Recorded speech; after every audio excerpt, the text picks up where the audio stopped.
He shuffled through the courthouse doors at 8:47 a.m., 3 minutes before they would have been locked for the trial. His boots, once military-issued, now held together with duct tape and determination.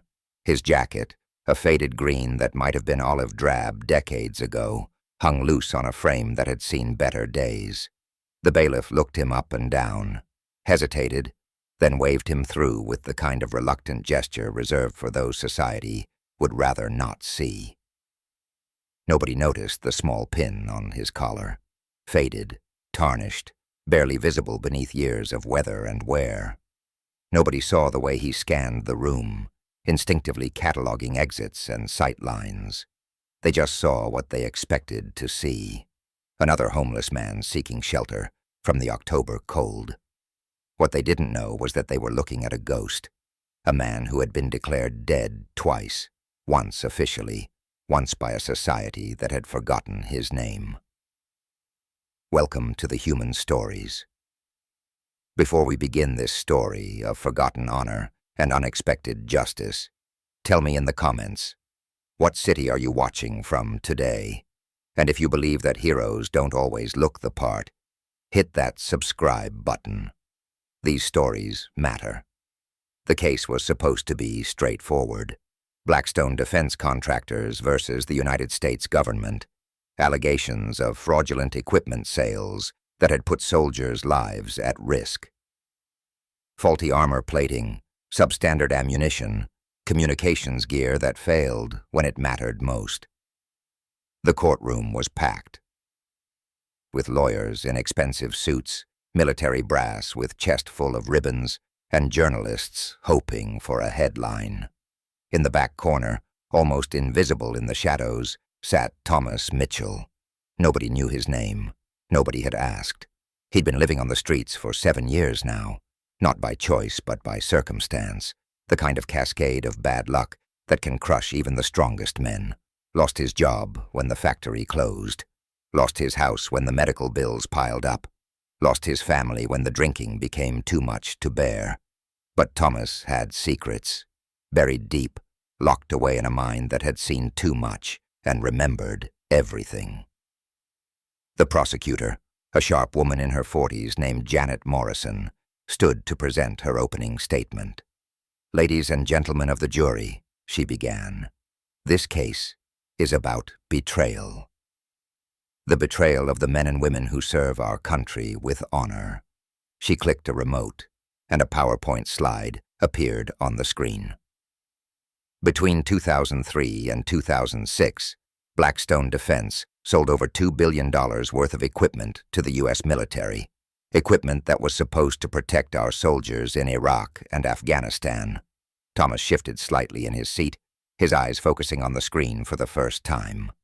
What they delivered instead, Morrison continued, was substandard gear that failed in the field, body armor that cracked under pressure, radios that went dead when soldiers needed them most, and according to our investigation, this resulted in casualties that could have been prevented.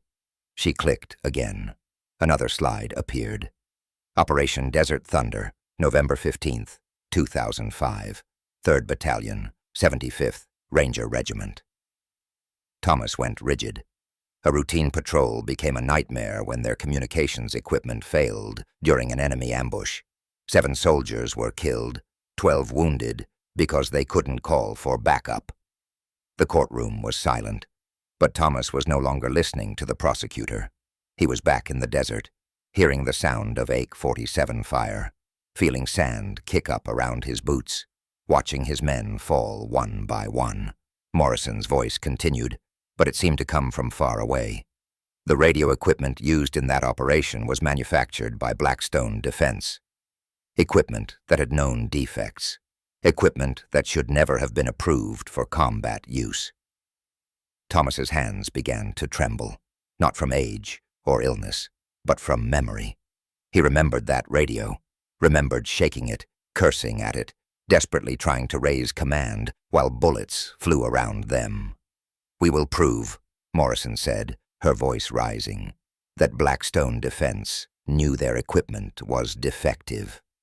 We will prove that they falsified test results, and we will prove that their greed cost American lives."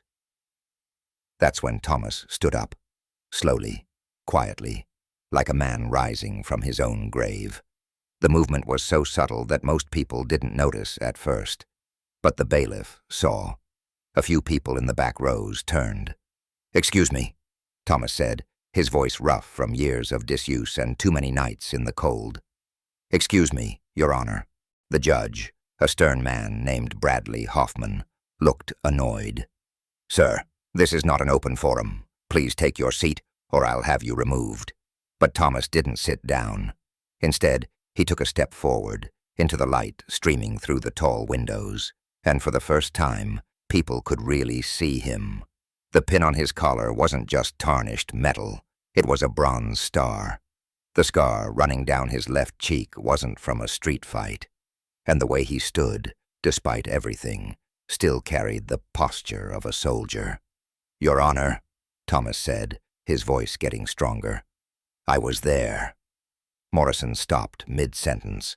The defense attorney looked up from his notes. Even the court reporter paused her typing. "I was there," Thomas repeated. Operation Desert Thunder, November 15th, 2005. "I was Staff Sergeant Thomas Mitchell, 3rd Battalion, 75th Rangers, and everything she just said is true." The courtroom erupted. Lawyers jumped to their feet shouting objections. The judge banged his gavel repeatedly, but through the chaos, one voice cut through clear and strong. "I was the one holding that radio," Thomas said, his eyes locked on the prosecutor. "I was the one who couldn't call for help while my men died around me." Judge Hoffman finally restored order, but the atmosphere in the courtroom had changed completely. What had been a routine fraud case had suddenly become something much more personal. "Sir," the judge said, his tone now respectful, "are you saying you have first-hand knowledge of the events described?" Thomas nodded. "Yes, Your Honor. I was the squad leader. I was there when the radios failed. I was there when Private Johnson took shrapnel because we couldn't coordinate the medevac. I was there when Sergeant Rodriguez bled out because the backup we called for never came." Morrison approached cautiously. "Mr. Mitchell, is it? Would you be willing to testify?" For a moment, Thomas looked around the courtroom, at the lawyers who had ignored him, at the spectators who had looked through him like he wasn't there, at the system that had forgotten he existed. Then he looked at the slide still displayed on the screen, the names and photos of 7 dead soldiers, his men, his brothers. "Yes," he said simply, "I'll testify." What followed was 3 hours of testimony, unlike anything that courtroom had ever heard. Thomas spoke with the precision of a trained soldier and the pain of a survivor.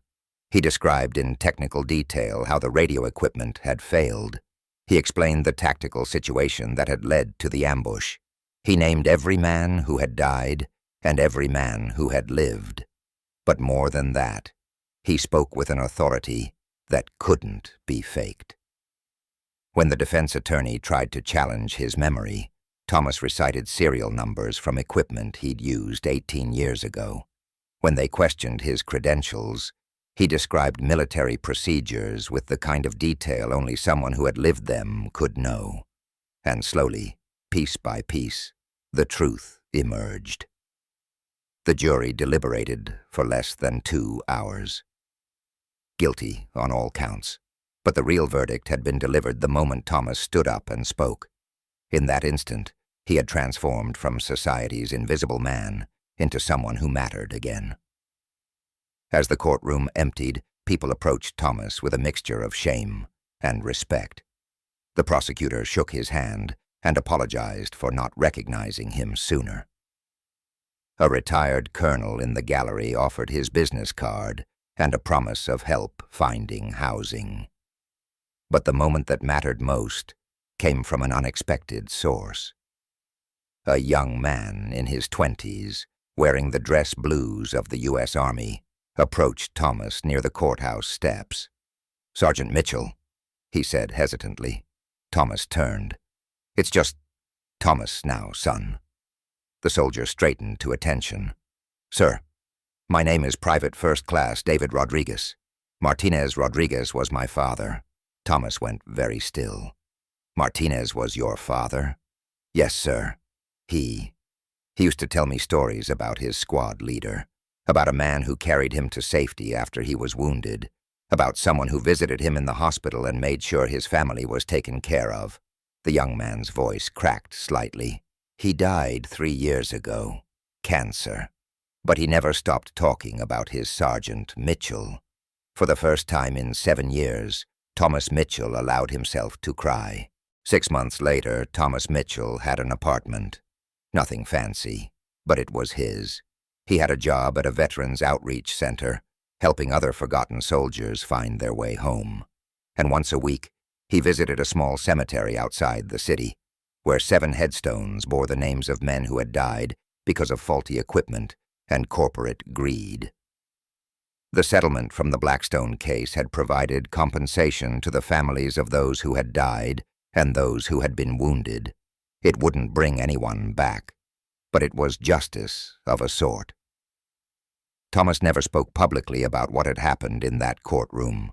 He didn't write a book or give interviews. He just quietly went about the business of living, helping others when he could, carrying the memory of his fallen brothers with the dignity they deserved. But sometimes, late at night, he would take out that old bronze star and polish it until it gleamed. Not because he was proud of the medal, but because he was proud of the men who had earned the right to serve alongside him. The courtroom that day had learned an important lesson. Heroes don't always look the part. Sometimes they're wearing expensive suits and sitting behind polished tables. But sometimes they're shuffling through doors in worn boots and faded jackets, carrying invisible wounds and forgotten stories. The measure of a man isn't in how he appears when the world is watching. It's in what he does when nobody thinks he matters at all. So I ask you, have you ever passed by someone on the street and wondered about their story? Have you met a veteran whose service went unrecognized, whose sacrifice was forgotten by the very society they protected? Share their name in the comments. Tell their story. Because at Dog Vision TV, we believe that no hero should be invisible. No service should go unacknowledged, and no veteran should be forgotten. If this story moved you, subscribe to our channel. Share it with someone who needs to be reminded that dignity isn't measured by appearance, and that sometimes the most important voices come from the most unexpected places. Thank you for watching. We'll see you in the next story. And until then, remember, the person you overlooked today might be the hero you need tomorrow.